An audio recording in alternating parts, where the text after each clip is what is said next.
Alright guys, welcome to another beer review, and today we're going back over to the Burnt Mill Brewery. I say going back, I don't know if I actually recorded a review of one of their beers. I've had a couple of them and they've been really nice so far, but this one caught my eye when I was in Northern Beer Temple in Wigan, and this is the Pintle Citra and Cascade Pale Ale. Citra Cascade being two of my favourite hops, and let me put that on the floor. And yeah, so really excited to try this one. Pale ale brewed with wheat, oats and flaked barley in the grist to smooth out the body. Well cooled and dry hopped with Australian Cascade and Citra. Coming in a 440ml can. ABV is 4.3%, and using my new Dead Crafty beer company glass, even though I bought this from Northern Beer Temple in Wigan. So yeah, I wanted to do this in my new Cloudwater glass, but I got a text this morning from my mother saying, "I'm very sorry, I've smashed a couple of your glasses." So that was both the Augustina glass and the Cloudwater glass smashed. So that's two Cloudwater glasses that have been smashed, which is always good. So I'm pouring a beer into the glass.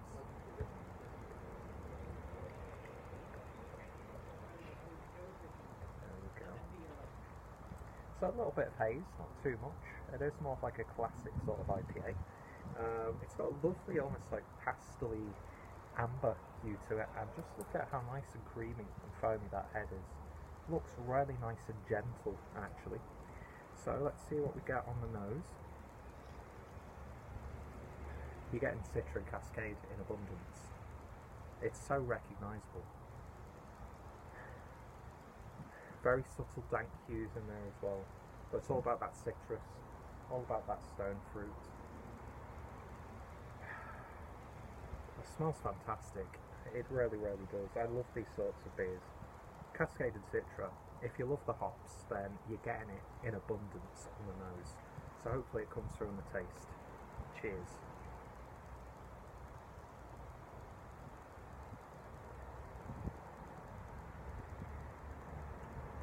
And it certainly does. In this day and age, you know, everyone's about the fruit bowls and, you know, the dank as hell and haze for days sort of IPAs. This is a lot more gentler, smoother and rounded. Lovely pillowy body on this beer. It's like smooth as silk but still light at the same time, so devastatingly drinkable. And at 4.3%, it's a lot bolder than you would expect it to be honest. But yeah, that is such a lovely, simple IPA. Pale ale, I should say. Lovely lime character on the back end. A little bit of a herbal note as well. But yeah, this is one of those. You sit in the back garden on a hot day and you just devour like a 4-pack of it. Just look at it, it looks absolutely fantastic. Camera's a little bit darker because I've got the lighting a little bit messed up, but oh well. I just love that head. Absolutely wonderful. So creamy, it's genuinely creamy. So we'll have another sip and then I'll give it a rating.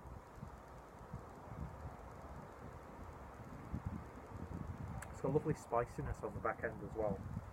Very subtle bitterness. Does it give you the IBUs? I don't think it does. But yeah, it has got a relatively low bitterness, which helps in its drinkability.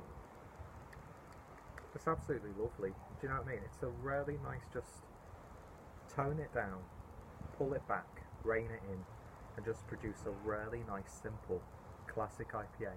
Make it a little bit bolder and softer with the inclusion of the wheat and the oats and that sort of stuff. And yeah, these are the IPAs I love to go back to. And you know, I'm always reminded of beers like this of what I consider like the ultimate Cascade hopped beer, Sierra Nevada Pale Ale. And this is this, with just a bit more of like a personality and craft edge. Even though, to me, Sierra Nevada's Pale Ale is classic, 10 out of 10, just withstands the test of time.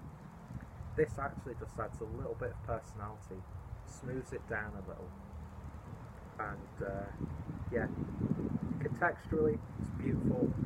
In terms of where IPAs and pale ales are, it still fits in with that, but it's got classic vibes about it, and a very subtle West Coastian, there's a term for you, like resiny hop character mixed in there as well.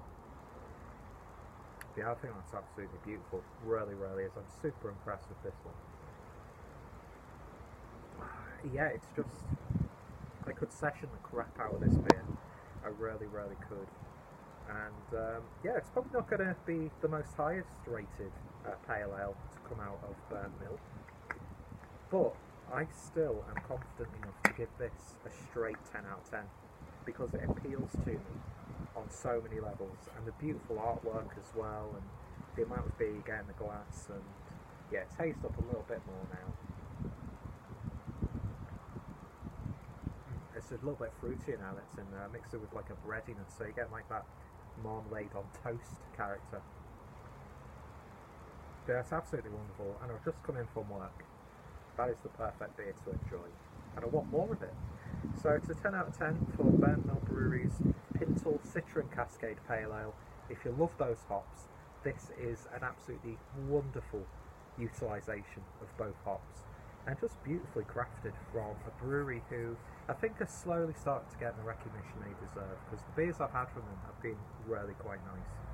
So yeah, check out Burnt Mill, check out Northern Beer Temple as well, from where I purchased this from. Check out my Pale Ale playlist for more reviews, and of course if any of my friends and fellow beer tubers have reviewed it, their links will be included also. I hope this video turns out good because the beer was absolutely fantastic. Thank you guys for watching, and I shall hopefully see you later. Cheers.